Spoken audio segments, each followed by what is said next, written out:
Boy, don't you love it when you are just enjoying life and then it throws nuclear war and evil genetic experiments at you? It's Fallout time!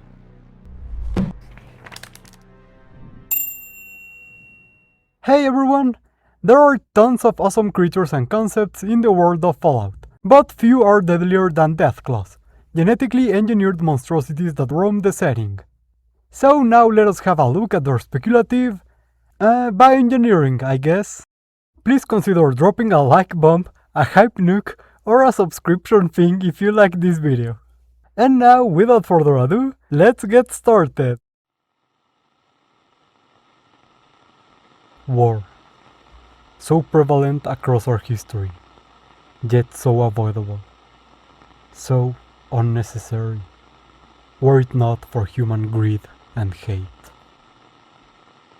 Whenever we use our tech to peek into the future, we do our best to avoid seeing too much about our own history. And we have to do so, because we may not always like what we see. This one time, it was terrible. Our world turned into a radioactive wasteland. People, fauna, some remain, yes, but some of those have been altered beyond recognition, twisted and transformed by the venomous light that raised the land.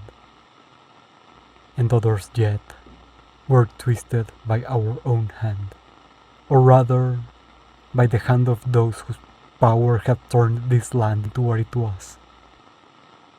It was one of these things that attacked before we had a chance to act. The Time Machine's protocols left us stranded in the year 2 at the mercy of this thing.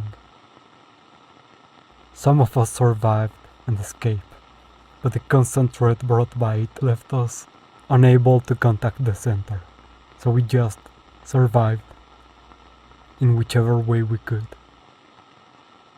They were a rough couple months before we could return. With the land in this state, even eating was a luxury. That is, for whatever we could find that didn't belong to somebody very angry and well armed. And the radiation, I don't think I have the guts to look at the results of the medical exams. It was near the end of our stay that I wandered into what seemed like an abandoned vault, inside which I hoped we could find some food. I was there in the blackened recesses of a corridor when one of those reptilian monstrosities stepped into sight.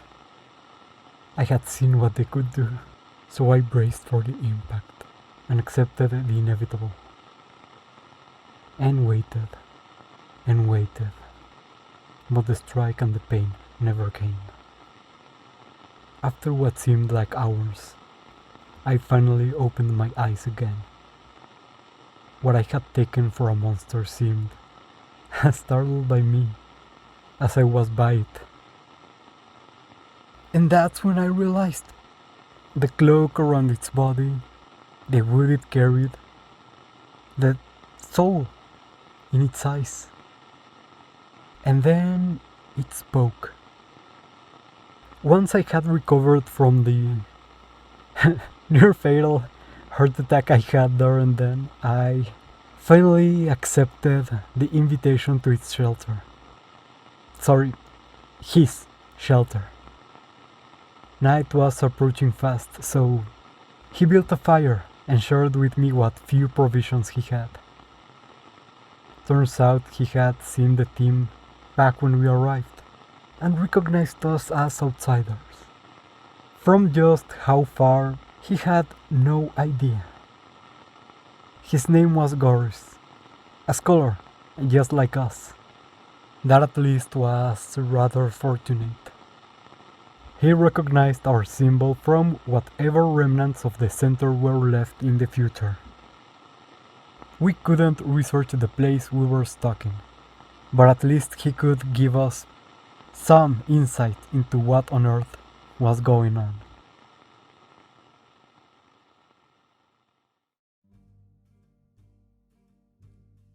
This story begins with studies on the ooze, a customizable mutagen created by TCRI.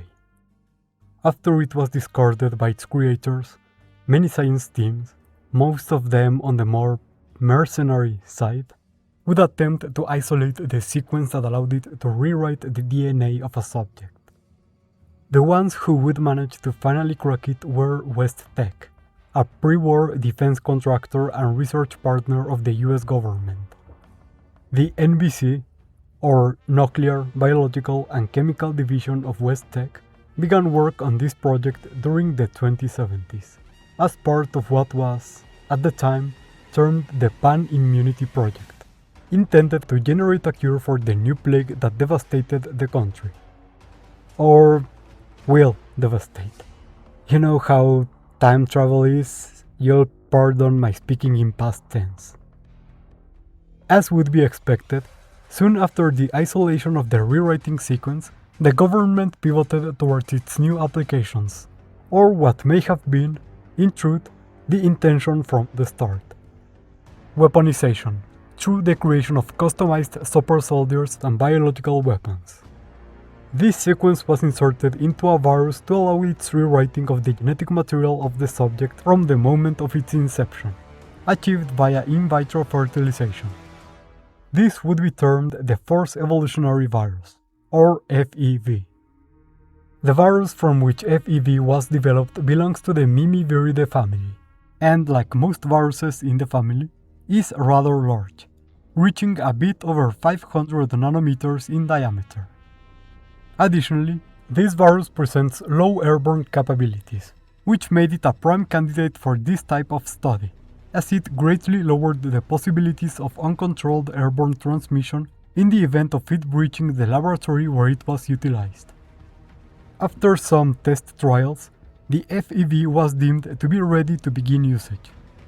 Very large amounts of target DNA could be inserted into this virus through the replacement sequence, and so the US military utilized it to conduct a series of unethical experiments on both human and non-human subjects, the most notable of these being performed at the Mariposa military base, located in Appalachia. Many other related and independent organizations would end up taking advantage of the same technology, and with similar purposes, the results of which would haunt the land for generations.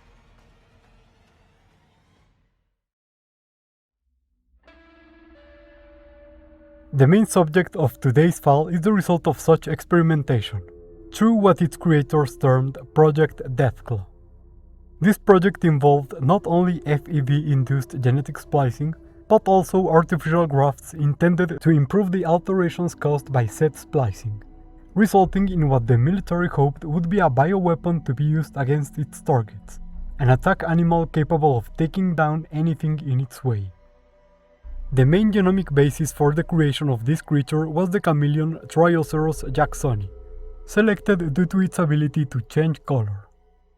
It was intended as a form of perfect camouflage, but lack of foresight would turn this into a much harder task than would be expected, especially once the chameleon skin was modified to give it the osteoderms and thick skin of an American alligator, which was great for protection, especially with artificially implanted bulletproof plating and dorsal spines, but completely eliminated the iridophores of the chameleon.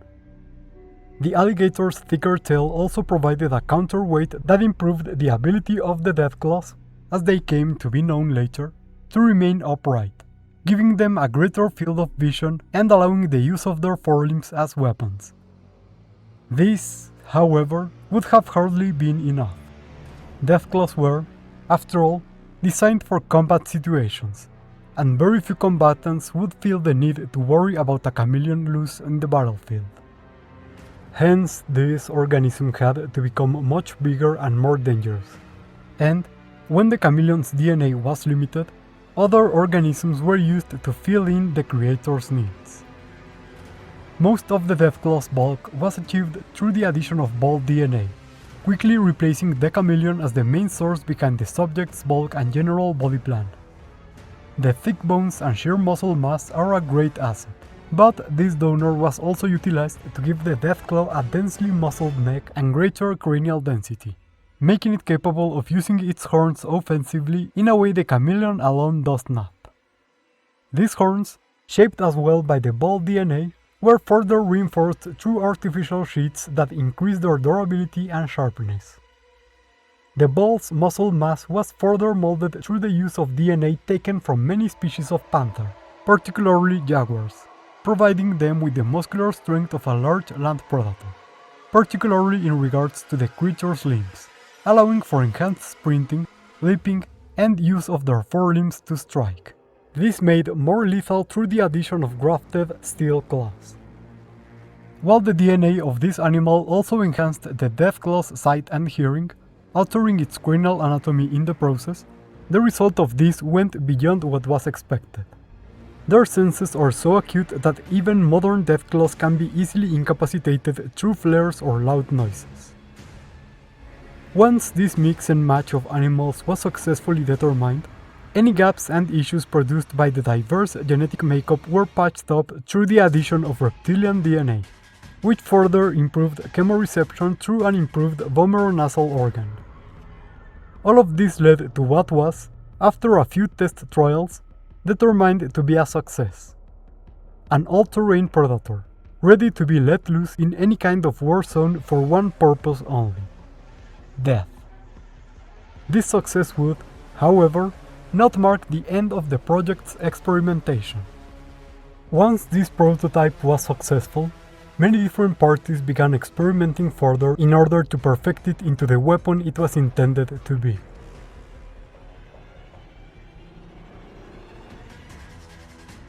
While this project was in its first stages, one of the main guiding interests behind it was giving the genetic hybrid the ability to change color and camouflage, hence the use of a chameleon as its basis, as mentioned earlier. This would not go as planned, and further experimentation was required to achieve this goal. One of the first results of this would be the albino deathclaw, a variation on an advanced strain, characterized by a heavily reduced pigmentation that was expected to allow the chameleon's iridophores to shine through. A greatly increased production of guanine crystal, present in the iridophores, was also induced. This did not work, but at the very least, the guanine crystal accumulation made the albino deathclaw skin stronger and more durable, a feature that would be reproduced in future variants as well. It wasn't until the aptly, if redundantly named chameleon deathclaw, that this ability to change color would finally be integrated, but it was developed so close to the end of it all that its applications and further variations were left unexplored. Other variants were made not on the original deathclaw, but as completely independent organisms developed from the same basic project. The so-called hairy deathclaws are still basically reptilian, but their long fur and much more mammalian anatomy make them impossible to confuse with other deathclaws. They are loose across the more densely vegetated parts of the US Southeast. Another example would be the vaguely named experimental deathclaw, developed independently by Corporation Vault-Tec for security and enforcement purposes. This variation boasts highly increased muscle mass and a hypertrophic and atopic generation of skeletal tissue around the epidermis, forming a strong, spiked exoskeleton. While such enhancements heavily reduced its mobility and placed a greater developmental strain on the more sensitive parts of the organism, thus reducing its eye acuity and neural sensitivity, it was more than enough for its intended purpose of guarding vaults like little more than an attack dog. In general terms, this experimental deathclaw is almost the opposite of the blind deathclaw. Man, they were just crushing it with these names, weren't they? Unlike the aforementioned example, the blind deathclaw was intentionally designed for dark places and low visual acuity conditions. Eyesight was passed by in place of greatly enhanced senses of smell and vibration-based hearing, making these deathclaws optimal for combat in tunnels and inside military installations, which makes the fact that they were accidentally let loose in the middle of the Mojave Desert all the funnier. Once the war was underway, and the nukes dropped, and society collapsed, many organisms survived and did their best to adapt. Humans being, of course, among those organisms. And since we can never have nice things, DEATHCLAWS survived as well, thriving and adapting to this new world. Modern wild DEATHCLAWS are quite different from their ancestors, owing to the lack of artificial grafts, but their main anatomy is, for the most part, kept intact. Many of these still roam the land, adapting further as they expand across the landscape, and have proven to still be a formidable creature. Some people, like the paramilitary group known as the Enclave, had managed to capture these beasts and surgically mount a domestication unit to their skulls, a computerized machine that constantly pumps sedatives into the DEATHCLAW's brain, making them docile. They were used as guard dogs for a while, until the signals that directed the domestication units were scrambled, interrupting the process and leading to the DEATHCLAWs turning on their former masters.